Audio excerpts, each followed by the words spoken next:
टेंद ringer light house Iceland के जुनूब मगरबी साहिल के करीब वाक़ है और इसे आइसलैंड के सबसे मुनफरिद और ख़तरनाक मकामात में शुमार किया जाता है। इस लाइट हाउस की तामीर 1939 में मुकम्मल हुई और ये बहरीन ओकियानूस के शदीद मौसमों का मुकाबला करने के लिए बनाया गया था।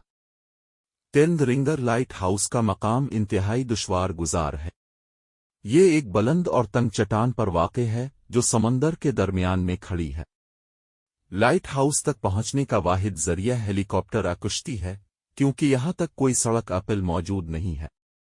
1938 में आइसलैंड की हुकूमत ने इस मकाम पर लाइट हाउस तामीर करने का फैसला किया। तामीराती टीम ने पहले इस तंग चट्टान तक रसाई हासिल करने के लिए मखसूस रास्ता बनाया। इसके बाद चट्टान को हमवार किया गया ताकि लाइट हाउस की बुनियाद रखी जा सके। ये काम इंतहाई खतरनाक था क्योंकि चट्टान पर खड़े रहना भी एक चैलेंज था और समंदर की लहरें अक्सर चट्टानों से टकराती रहती थीं।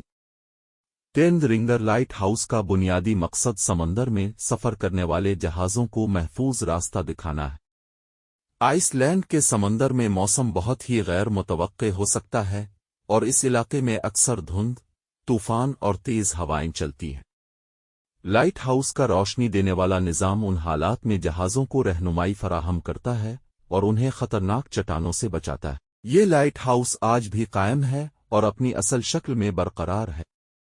जदीद टेक्नोलॉजी के साथ इसका इंतज़ाम और देखभाल आसान हो गई है, लेकिन इसका तारीखी और जुग्राफियाई अहमियत अब भी बरकरार है।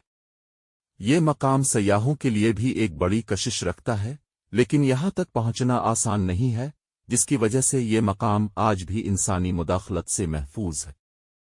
टेंद रिंगर लाइट हाउस आइसलैंड की तामीराती महारत और फितरत के चैलेंजों का मुकाबला करने की सलाहियत का एक वाज़ेह सबूत है। इसकी तामीर की कहानी आइसलैंड के लोगों की जफाकशी और कुदरती अनासिर के साथ मुताबकत पैदा करने की मिसाल है।